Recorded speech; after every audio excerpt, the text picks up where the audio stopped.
Hello X. This is the first time I've ever been to the English side of Dvatch, so please forgive me if I have any grammar errors or spelling errors or such, as my English is only passable at best, and I am having a friend help me translate this so that this is more readable and understanding is easy for you. I posted my story on Dvatch too, and they call me a fool and a fraud, but that does not change the truth. This happened to me more than a decade ago, and I have only now come to terms with what happened to me and the things I saw going on. I am telling the truth, even if you don't believe. I was given the job on a boat as a crew on a ship that was going to Antarctica. Nothing fancy. They made me scrub toilets and clean the floor and such. After that, they gave me another job, which I didn't understand at first, but bags of money means I didn't think long about it and said yes, yes, yes. My friend will Greentext shortly. Was just a casual employee who was called upon randomly when they needed extra crew. Not a permanent employee. Got the job for a friend who wanted to quit. Said he would put my name down as a replacement, and because it was short notice, I would most likely be accepted. Had nothing back home to stop me. No family, parents dead, no GF, very few friends outside work. Pretty much a ghost in society, and I needed cash. Was told it would be around an 8-week or so trip. We weren't heading straight there. They were doing some kind of experiment or testing or something, and studying the ice and the water and sea life or whatever. I was just a toilet scrubber, so I can't tell you any more than what I saw firsthand. Anything to do with science, I would have to guess, or you can guess. Ship was called this in my language, which means like pyramid vessel or something in English, I don't know. Weird name, but didn't mean anything at the time. Ships always get weird names like SS Buttfuck or SS USA Freedom. My friends say this is a funny joke, so I include it. I've never been out at sea for long, so I was a little nervous. 8 weeks without TV or internet or relaxing in a chair is a long time for me. Crew were all very nice, and they helped calm my nerves quickly and assured me that things would be quick and easy. Plus my job meant not really doing anything that hard. Scrub toilet, scrub floor, change bed, make food, simple and easy. We all got a briefing about what would happen, so I'll try and say as much as I remember. I don't remember the exact terms, but it was for marine science and scientists from everywhere, and they were studying the sea ice and also sea life and the atmosphere. After that, we would be stopping off on the continent at a base with more research, and then back home. We set sail late at night from DC-2, St. Petersburg if you don't know. Weather was surprisingly calm and welcoming, and I didn't feel too anxious, even though it was my first time. It was maybe about a week and a half before we started seeing ice. Most of the trip was really boring, and I would just be telling you about me cleaning, so I will skip to when we dock and go to what they call the ice station, which is basically just a research lab thing. What feels like forever passes, and we finally get there and dock. They tell us we won't be here for long. They're just sharing some findings and exchanging research, and then we'll be gone. Told to wait in the ship and have to sleep in the freezing cold quarters instead of at the station where the scientists and higher-ups get to relax. Miserable time. Basically bored out of my mind, with nowhere to go and nothing to do for about 5 days straight. Morning of the 6th day, hear a helicopter flying overhead. What the fuck is going on? Basically, they have a search and rescue helicopter parked at the base, but it basically never ever gets used under any circumstances, unless it's a very serious situation. That's what I got told anyway. Couple of scientists and other crew have returned briefly, and I ask what the fuck is going on. Such a weird situation. They tell me nothing to worry about, just investigating something down the way. Turns out the French had an incident at one of their stations, and there's a few people who died. What the fuck happened? I have negative 100 charisma, and no one will tell me anything more, and trying to overhear anything is pointless, because they're not stupid enough to discuss things where us lowly crew can overhear. Back to doing nothing for quite a while. After a few more days, the boss of the ship calls me into the captain's quarters because he says he needs to talk to me more privately. Yep, I'm definitely about to get beaten up for asking too many questions. I walk in. He tells me to take a seat. One other guy is in there already sitting. He is also a low crew member like me. Have seen him cleaning dishes and such, but have never spoken to him. Boss is very stern and serious and asks us to remain quiet until he is finished speaking and to take everything he is about to say 100% serious and not a joke. He tells me, "Look, Artyom, big money. Just need one little favor from you. Ivan has already agreed.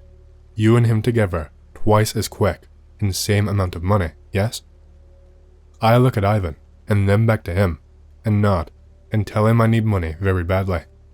Definitely a little skeptical, because I have no expertise in anything, so it must be some manual labor or something like that. Something even an idiot like me can do, without messing up. This is something big, Artyom, yes? Big discovery, for big money. Maybe it get you famous, and we both get rich, We found something, underneath ice. Perfectly safe. French fools been in there already, but you know how French are. They run away scared, at first sight of anything. Very easy task. Just takes a lot of strength and time, and we have to be up here, to monitor everything. Artyom, Ivan, you go in. You follow our directions exactly, and don't go anywhere else. You open this door, and you grab what's in there. I can trust you, yes? We both nod, and I keep staring intently. This place, Artyom, very old. Maybe some old traps, but nothing scary. Old traps by old fools, and we tell you where they all are. Just follow our path. I am hesitant at the mention of traps, until he tells me how much. More rubles than I have ever seen before in my life, and I can't say no. I could easily buy a house, and never work a stupid job again. Sounds simple enough. Go in, follow the path, don't step on traps, and grab what they want. The boss leads us into the ice station, which we were told we were forbidden from going anywhere near, because it's for scientists and research only. Feels like we're breaking the law. The station itself wasn't that big, but had various computers and other things for monitoring. Was more like a housing unit. When the boss led me down the massive staircase to show me what I would be going into, I thought he was making a joke with me. At the very bottom, right in front of me, was a big entrance. An entrance to a pyramid. I wish I was kidding. It was some kind of ice pyramid and was massive in size. Don't know how they managed to find it, or how it even fit under here. Weird, but they clearly want to keep it a secret from the public. Feels like I'm in some kind of movie. Boss passes me off to some science-looking people and tells me I'm in good hands. He told me not to worry and that he'd be at the monitors the whole time, watching our progress. Start getting a briefing and lots of science bullshit, blah blah. I didn't understand half of it. They start handing me and Ivan some gear, like a body camera each, and an earpiece headset type thing. They tell me they'll have a live feed and be able to talk to me the whole way through. They hand me a map that they've printed out, but it's missing bits. The map shows our path and a few things around, but there's a lot of blank spaces and voids where other things should clearly be. It looks like in a video game when you haven't seen everything yet. The map is only partially shown and other locations are hidden. Like that, but in physical form. They tell us that we have to follow the map exactly, and that if we don't follow the exact way, then they won't be able to help us. The path they've laid out is the only safe one. Sounds simple enough, and we confirm that we're not raging idiots, and we won't stray from the path, and will follow every order. I tried to ask about the thing they want us to grab, but they won't give us any details. They just tell us it's some kind of key for something, and it's very important. They tell us that anything else is classified, and we're on a need-to-know basis. We're finally ready, and they sent us in. We pull out the map, and start following the directions, but even the mapped-out bits don't tell the whole story. Place is huge and complicated. It's like a really detailed temple, with all sorts of carvings and letters in the wall, but not Russian. The letters aren't English alphabet. They look more like some kind of script, like maybe Arabic, or some weird kind of language like that. I ask on the headset what it says, and they tell me they don't know yet. I ask if it's Arabic, and they say no, and to ignore it. Maybe some kind of ancient language, I guess. Judging from the response, they either haven't been able to decipher it, or they have, and telling me will be bad news. The size of the temple was crazy. It was like walking through a giant city, way bigger than DC-1. You could fit millions of people down here. The map showed a straightforward path, but the path in real life was not as simple as the map said. It would show go forward for a little bit, and then turn right, but in real life, the path would wind, or there would be small nooks we had to squeeze through or crawl under that made me worried about traps the boss mentioned. They weren't joking when they said it was a time-consuming task. We walked for hours. Everywhere we walked, hundreds of different rooms to choose from, and they had to keep telling us which door to go through, which slowed the journey down even more. After about an hour into the journey, we ran into some big trouble, which is where most of the story is about. We reach a fork in the path with two different doors with symbols on. The symbols are weird. One looks just like a jumble of shapes, like a square and a hexagon, joining and fusing, and then an upside-down triangle jutting in from the top. The other symbol was familiar. I had definitely seen it before. I nudged Ivan and he agreed, and we were both trying to figure it out. It was a triangle with an eye, like the Illuminati meme thing, and we thought it was funny. The guy on the headset told us that was the right one, and to push the symbol in and it would open. We did as he said and opened the door. It opened up, and Ivan took a step through first. As soon as he stepped through to the other side, I heard the click. It was distinct and metallic, and the next few moments felt like they were in slow motion. Ivan turned to look at me, and as he did, an arrow came hurtling at him, and it hit him in his lower abdomen. He screamed out in pain and fell to the floor back on my side of the door. I felt like I was frozen, but my instincts took over me, and I dove to the floor as the arrows kept coming. Ivan is on the floor in pain, screaming, and I am screaming down the headset, saying, "What the fuck? What the fuck?" He told us this path was safe, and the scientist on the other end, I can hear the panicking in his voice. He just keeps blabbing and repeating, "I don't know what happened. I don't know. This path was marked." I ask him, "What the fuck do we do now?" And he tells me to close the door if we can, and they'll recalculate our route, whatever the fuck that means. The arrows that are being shot through have a timing to them, and I manage to quickly shut the door. I try helping Ivan, but he has an arrow wedged in him, and it looks bad. I position myself so the body cam can get a good look, and they tell me the wound isn't fatal, but it will hurt a lot.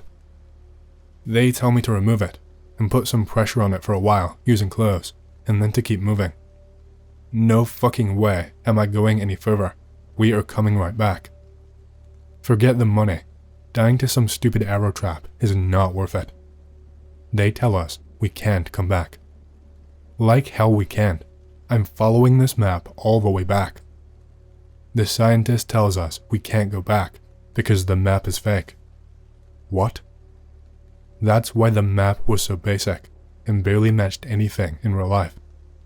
It was a fake one to give us a sense of safety, but in reality, no one had ever managed to make it this far. Going back the same path also was not possible, because once you go through a door, that's it, you're on a set path. The scientist said that sometimes the doors look the same, but the paths are different each time, like the pyramid changes in shape, or moves itself in order to protect it. I don't understand a word he's saying, and I'm just panicking. Even though Ivan is in pain, he manages to help me calm down just a little bit, and he tells me it's okay, and that he knew about this. You fucking knew? Why didn't you go yourself? Said that 2 people were needed, so just in case something happened, there would be someone to relay everything back, and make sure camera feeds and all the information for the crew was accurate or some shit. Also said that an extra person would give them one more chance to try a different course if the path I came up with was not right. What the fuck?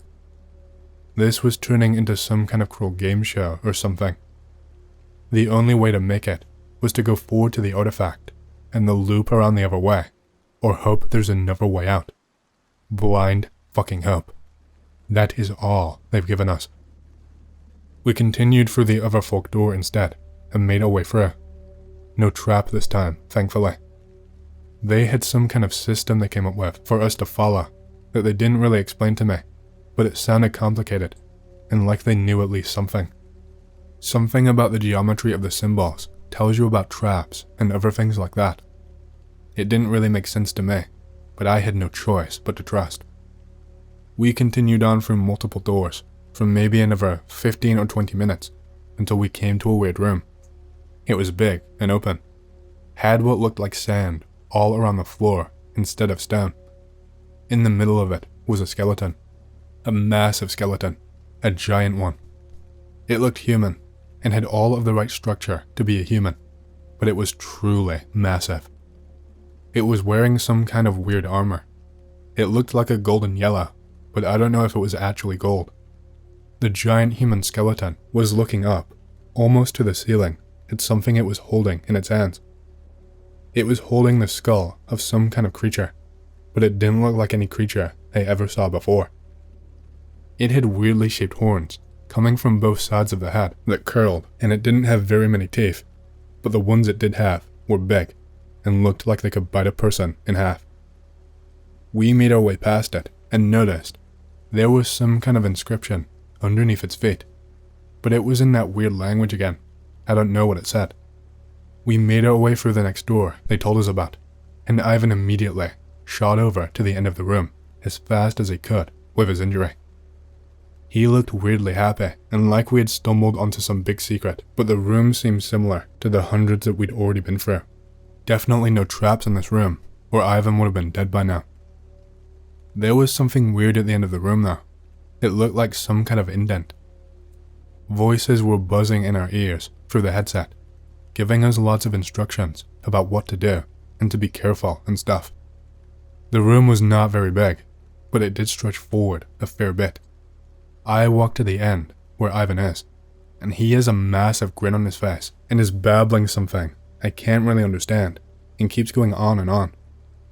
Something about how no one else can have this, and how this is one of the things they were looking for, and it is his, because he did all the work, and some other stuff I don't really know. I ask him what the fuck he means, but he does not answer, and is fixated on this blue vial kind of thing that he was holding, which matches the shape of the indent on the wall. He unscrews the vial, and gulps it down in one, and the voices on the headset start erupting in anger, and fury at Ivan and me for not stopping him. Ivan is just laughing to himself and mumbles something about how those idiots won't be able to kill me now.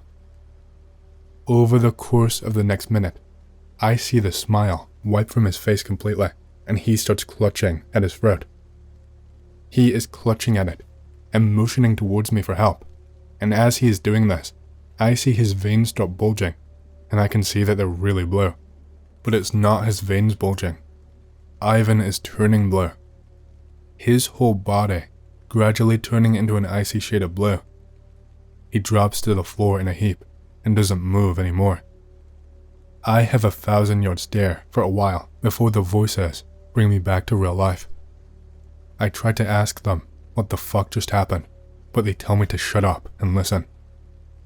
I ask if that was the thing they were looking for, and they tell me to shut up again.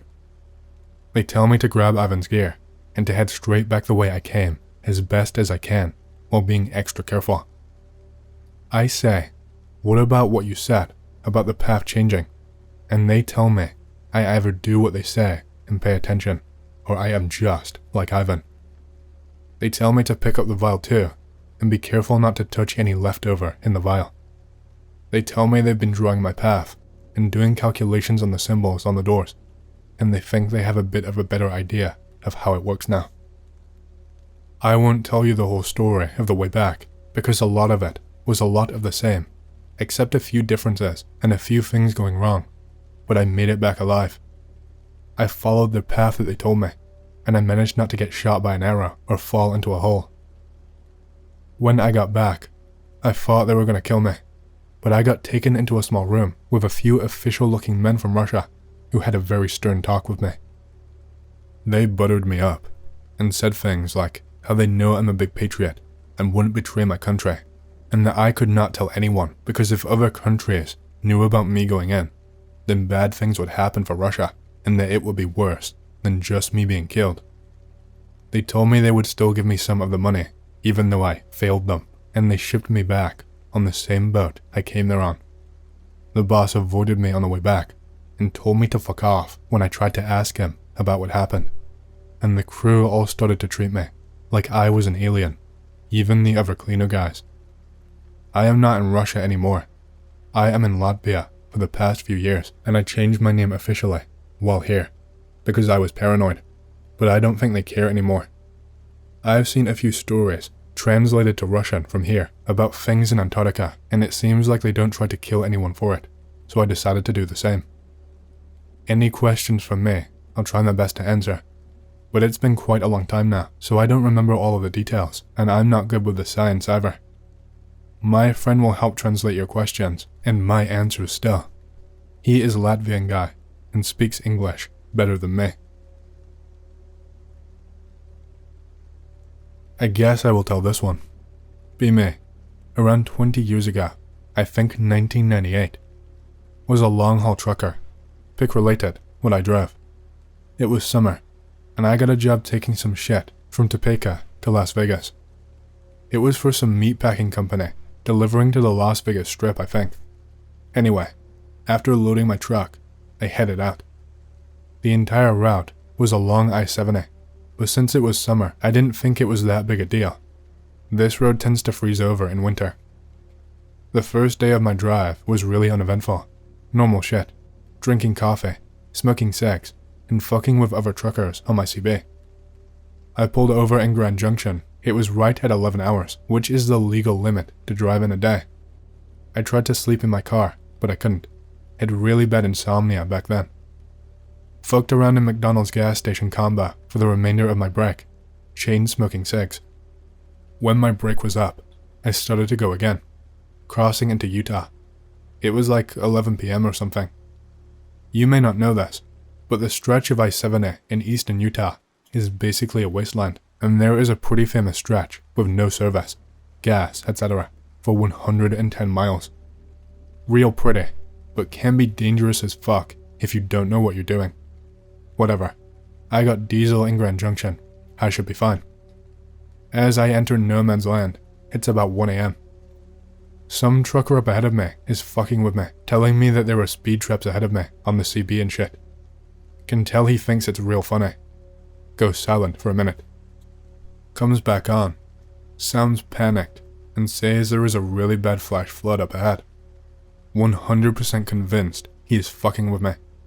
Tell him to fuck off. He does. A few minutes later, a light drizzle starts to hit my cabin. Turn on my radio and flip through AM channels till I find the local weather station. Flash flooding in Grand and Emery counties for the next hour. Very quickly, it begins to really rain. Can tell that it's coming west, as the further I drive, the more rain is on the road. Slow down and put on my brights, but it isn't that bad, and I'll be fucked to not get paid for 20 hours of driving. My heart starts to race, as I probably haven't slept in 48 hours, and I'm pretty much 100% running on caffeine.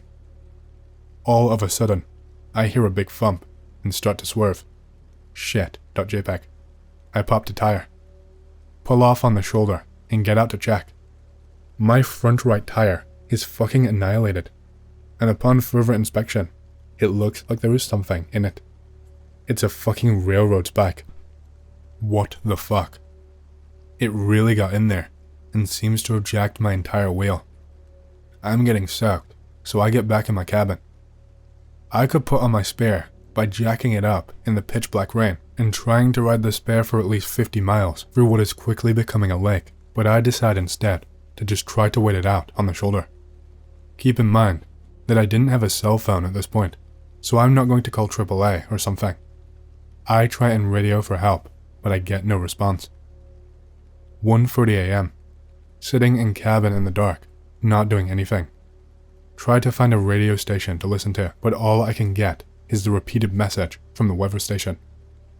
Look through my CDs, all of which I've heard probably 1,000 times, and decide that I don't want to listen to anything right now. Slowly, my mind starts to give way, and I fade into sleep.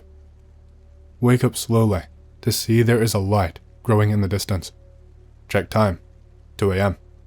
Start to honk and flash my hazards so that whoever it is will pull over and give me a hand or a ride or something. Bad idea.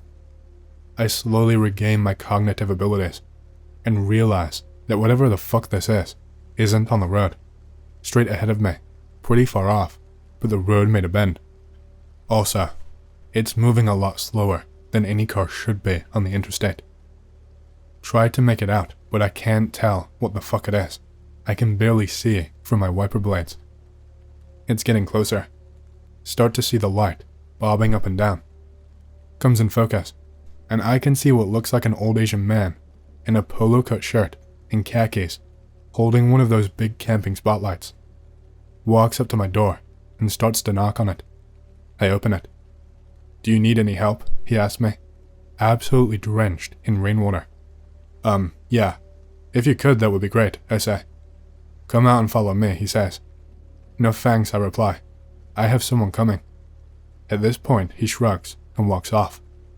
What the fuck? I look back to where he went, but he is not there. I get out of my truck and look everywhere for him, but he is not there. You have to understand, this is a flat area of desert, and he just completely vanished. It's weird, but I get over it. I have more important things to worry about. A few minutes later, another trucker comes along and picks me up and takes me into town. He takes me to get a real replacement tire, and I pay him a few bucks. I get a local to take me back to where my truck was. At some point, my truck was broken into and shit was thrown around everywhere. I also found some weird symbol scratched into the paint on my door. I don't remember exactly what it looked like. Nothing was taken. I checked the engine and the brakes. Everything worked fine. I took it to Vegas about 6 hours late and filed an insurance claim later that week for the lock and the paint. I have a lot of weird stories about this part of the country if anyone is interested. Alright, this is a pretty good one. Back in the day, truck stops used to be really shady. Lots of meth and prostitution and stuff like that. Green River killer shit. I've heard they've gotten better, but I don't truck anymore. One time, a few years after my first story, I was at a truck stop in southern Arizona. Real hole in the ground. Bathroom smells like week old shit, and looked like it too.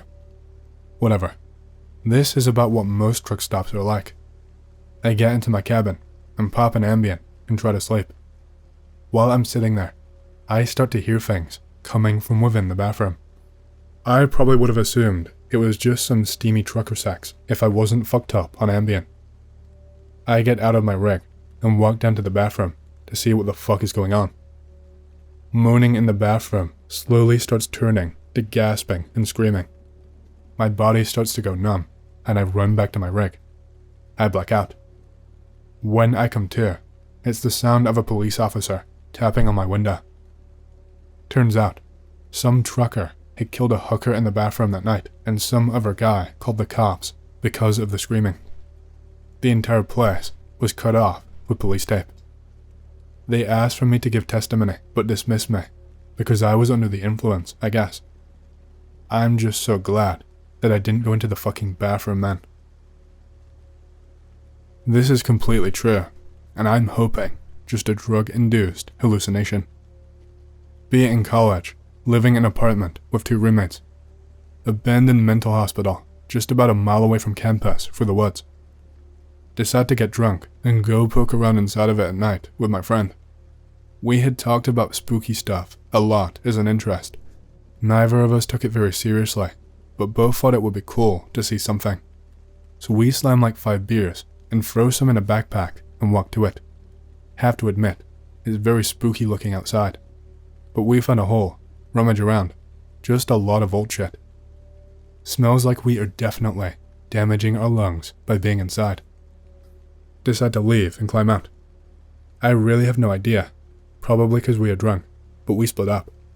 Maybe disagreement over way back, no clue. He walks back to campus. I decide in my drunkenness that it's way too cold to walk all the way. I actually feel like I could get hypothermia or something. I break into a gardening shed at a building just across the street from the hospital, curl up and sleep there. Wake up at like 4 or 5 a.m. in total discomfort and just walk back. Pretty eventless. This was very strange and stupid behavior on my part. I was dumb back then, but this struck me at the time as very strange, especially given the context. This next part is probably totally unrelated, but their proximity in my head have been totally linked for years now. It's a few days or weeks later. I have decided to drink and take Ambien that I got from my roommate and stay awake because I heard it got you fucked up, and again, I was really dumb. Didn't realize it actually is a really fucked drug. Do not do it. Makes me hallucinate. At first it was kind of funny. I was sitting in my room drinking a beer and see Larry Bird spinning a basketball just standing there. My time is all distorted because I believe I'm fading in and out of consciousness by this point. Now in the corner of my room by my window is an extremely beautiful girl. I look over like, oh nice, but still weird. I'm pretty sure she's not actually there. I look away. Suddenly, I am absolutely overcome with dread. There is now a heavy atmosphere of impending doom in the room. I know it's coming from the woman I just looked at. I can see peripherally that she has changed in appearance in an absolutely horrifying way. I cannot look at her, no matter what. Somehow I know this instantly. I think I tell whatever it is to leave my room without ever looking back in that corner. I totally black out from there. My other roommate tells me I was at the kitchen sink turning the water on and walking away. Did it a few times, where he would turn it up, finally told me to stop. He described the way I looked at him as extremely malevolent, and still makes me feel eerie to this day. He hid the knives. Wake up with no recollection. Really don't know what to make of it, but as I said, probably just the Ambien.